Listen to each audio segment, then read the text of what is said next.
the letter all about. This letter is said to be written by Jose Rizal before his death. So, ito yung isinulat po ni Jose Rizal bago po siya namatay. Then, in it, he said that he is a Catholic and want to live and die as a Catholic. So, sinabi po ni Rizal na siya ay isang Catholic at kahit daw pumamatay siya, is Catholic pa rin po siya. Then, he take back all the things he said or words that are against that Catholic Church. So, itinake back daw po ni Rizal lahat ng mga things na isinulat niya po ng sinabi niya sa paglalaban ng Catholic. Then, he also say that he does not support Masonry anymore because it does against the church. So, hindi niya daw po isinusuportahan yung sa Masonry kahit kailan dahil daw po ipinaglalaban niya po yung church natin. Then, Rizal also the church leader to share their leader with people, and God can forget them for any example he action like his cause. So, isinariro po ni Jose Rizal ang kanyang isinulat sa mga tao, lalo na po kay Diyos. Then, hindi daw po siya makakalimutan ng mga tao dahil daw po sa isinulat niya na yun, dahil naligtas niya po yung mga Pilipino. And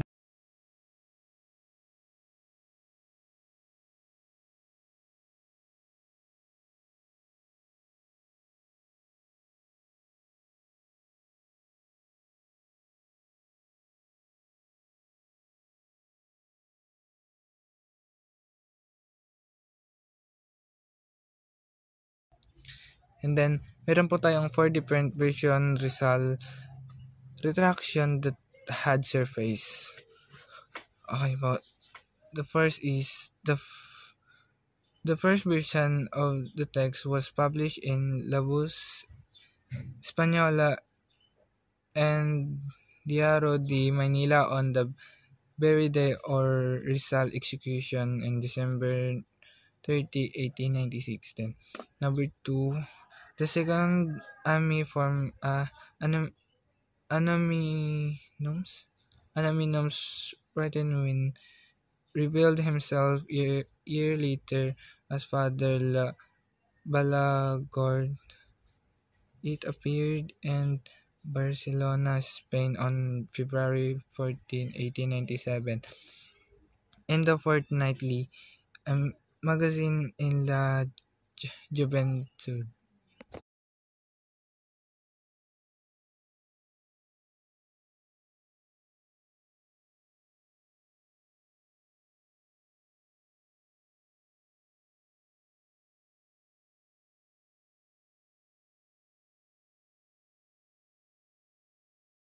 The first version of the text was published in La Voz Española and Diario de Manila on the very day or Rizal execution day, December 30, 1896. Rizal retraction was published in the newspaper La Voz Española and Diario de Manila on December 30, 1896, the same day Rizal was executed. It claimed that Rizal took back his writing and beliefs against the Catholic Church before he died.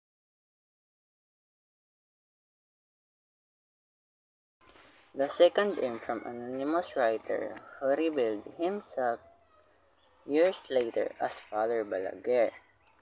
It appeared in Barcelona, Spain, on February 14, 1897, in the fortnightly magazine in La Juventud.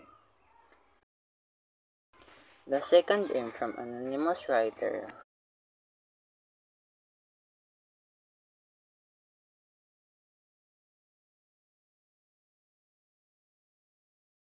The third one, that was said to be the original text, was discovered in the Archdiocesan Archive on May 18, 1935, after it disappeared for 39 years from the upturn of the day when Rizal was shot.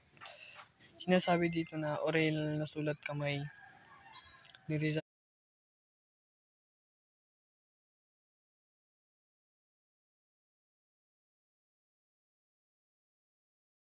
The Portex appeared ill-impartial on the day after Rizal's execution. It is the short formula of the retraction. Lumabas ito sa newspaper ng ill-impartial a day after Rizal was executed.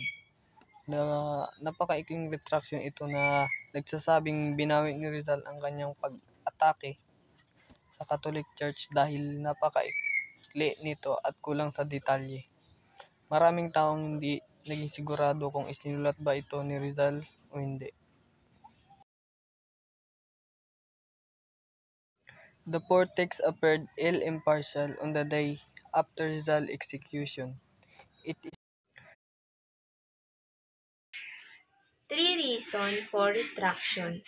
First, to save his family and town from further persecution.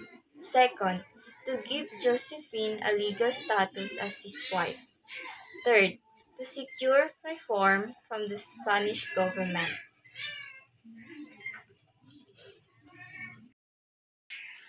Three reasons.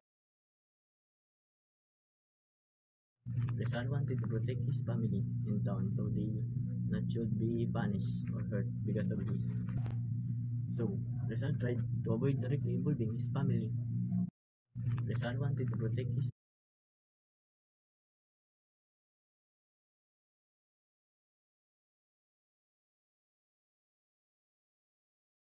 To give Josephine as a legal status as his wife. To wanted to marry Josephine, break in a legal and church approved and way and restriction was needed for that.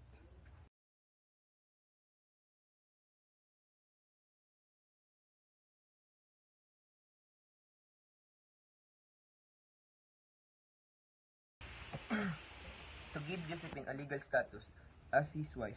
He wanted to marry Josephine, break in a legal and church approved way and destruction was needed for that.